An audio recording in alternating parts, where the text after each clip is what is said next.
Mga kaagoy, tara samahan nyo ako sa gawaan ng patupat. Dahil ngayong mahal na araw, uso ang mga ganitong kakanin. Alam nyo ba sa isang araw, almost na 500 na patupat ang nagagawa nila para i-deliver sa iba't ibang lugar. Ganitong mga luto ay sikat na sikat ito sa Pangasinan. Basta't malagkit, panalong panalo ito. Agoy!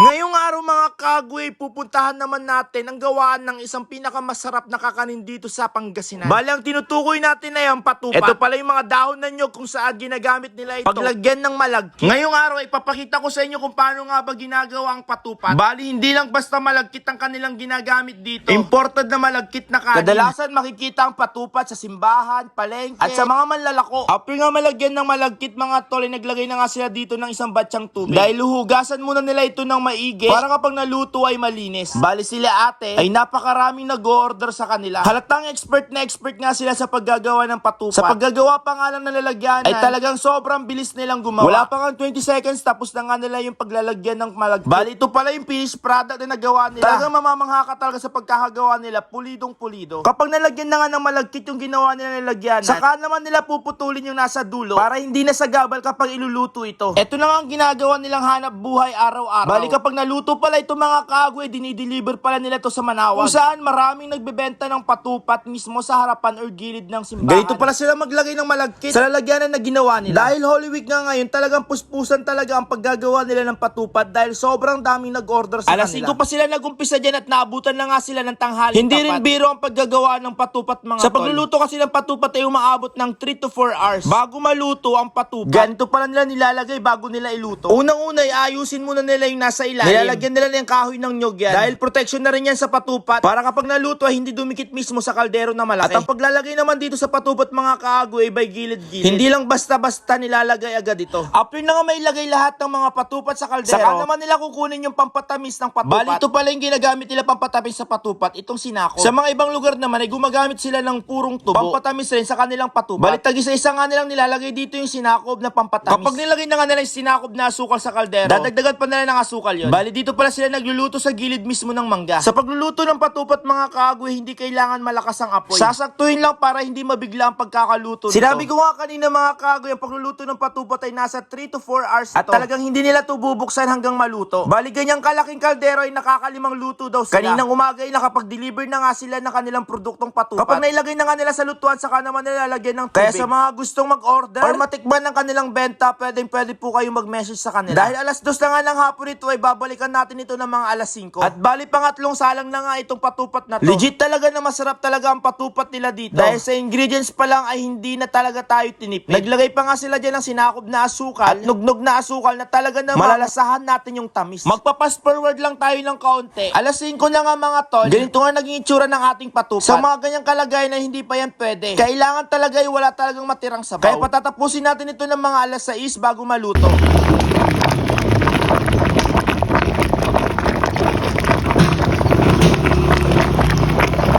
At kapag ganito na naging itsura ng ating patupat, ay ibig sabihin nito ay luto ng mga kaagoy. Dahil yung mga asukal na nilagay natin ay talagang malapot na nga. Nigurado yung malagkit ay talagang nahigop niya na talaga yung tamis. Bali, ang benta pala sa ganito ay 3 tali, 90 pesos kapag dito ka order. At kapag naibenta naman ito sa labas, umaabot ng 120 or 150. Depende sa nagbebenta. Dahil luto na nga itong mga kaagoy, tinatanggal na nga nila ito sa mismong pinaglutuan. At kung umabot ka pala sa video ito, pakicomment naman kung tagasan ka para lang po kung napadpad ang aking ganyan lang nila mismo tanggalin ng patupat kapag naluto na. At kapag lumamig na nga ng konti, saka naman na nila ito itatali. Ganyan lang pala ang pagtatali nila sa patupat. Kapag naitali na nga nila ito, saka nila naman na i-deliver. Ang pag-deliver pala nila iba't ibang lugar dahil maraming ang nag-order ngayong araw na to. Saan kaya next na iba-vlog natin? O sige na nga, hanggang dito na lang muna. Bye-bye, agoy!